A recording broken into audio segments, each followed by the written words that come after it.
ये एक अलग ही आपातकाल की परिस्थिति उत्पन्न करने का प्रयास किया जा रहा है विपक्षी दलों के इस महागठबंधन के द्वारा।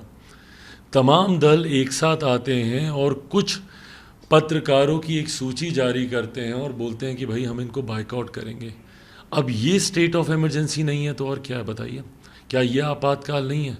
मतलब जो चीज़ आपके मन मुताबिक नहीं होगी आप उसका बहिष्कार करेंगे, बल्कि आपको इन प्लेटफॉर्म्स को और इस्तेमाल करना चाहिए।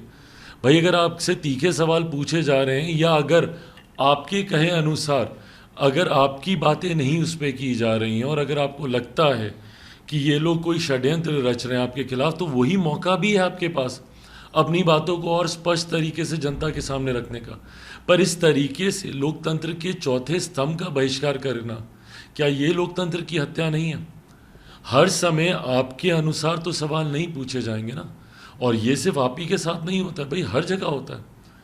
कितने पत्रकार हैं जो सत्ता से ऐसे सवाल पूछ रहे हैं।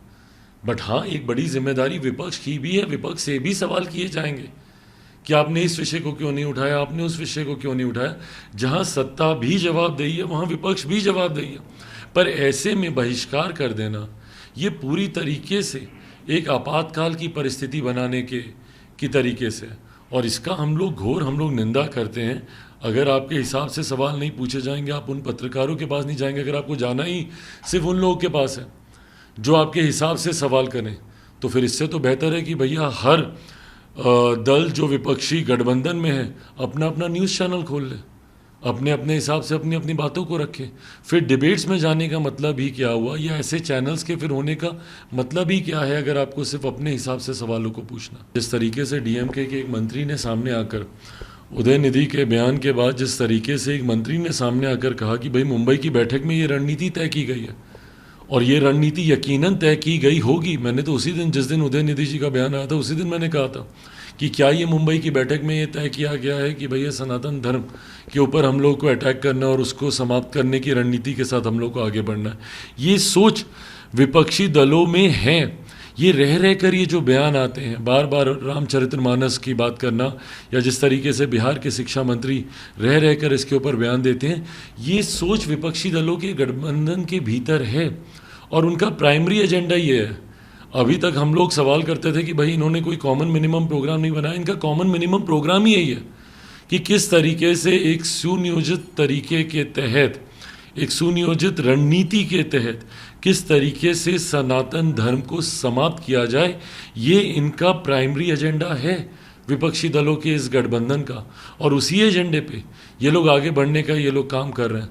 किस तरीके से समाज में बंटवारा किया जाए, किस तरीके से डिवाइड एंड रूल की पॉलिसी को अपनाया जाए, किस तरीके से लोगों की आस्था के साथ खिलवाड़ किया जाए। भाई आप कौन होते हैं किसी भी धर्म के बारे में सही या गलत जज करने वाले? ये व्यक्तिगत आस्था का विषय है, और ये हर धर्म के लिए, हर धर्म के लिए ये व्यक्तिगत आस्था का विषय है कि कौन सा धर्म, किस धर्म, कौन सा व्यक्ति किस धर्म में आस्था रखता है। आप कोई नहीं होते उनको बताने वाले कि आप इस धर्म में आस्था रखिए, या ये धर्म सही है या ये धर्म गलत है। ये व्यक्तिगत चॉइस है, इंडिविजुअल चॉइस है ये पूरी तरीके से। पर ऐसे में जब ये तमाम दल एक साथ आते हैं, और मुझे ताज्जुब होता है कि भाई इसमें कई घटक दल खामोश क्यों हैं। उनकी खामोशी भी एक मौन समर्थन ही है ना। क्या किसी ने एक बयान दिया इसके खिलाफ जनता दल यूनाइटेड में से? क्या मेरे मुख्यमंत्री ने एक शब्द भी इस पर बोलना ज़रूरी समझा, या राष्ट्रीय जनता दल के किसी भी नेता ने इसके खिलाफ एक भी शब्द बोलना ज़रूरी समझा? अगर वो लोग नहीं बोल रहे हैं तो इसका मतलब मौन समर्थन है इन तमाम दलों का। कांग्रेस के शीर्ष नेताओं की तरफ से एक बार इसके ऊपर कोई खंडन नहीं आया। तो खंडन नहीं करना, मौन सहमति ही आप दे रहे हैं। और ये बिल्कुल सही कहा हमारे प्रधानमंत्री जी ने कि ये सुनियोजित तरीके से एक रणनीति के तहत ये लोग सनातन धर्म को समाप्त करने की साजिश रच रहे हैं।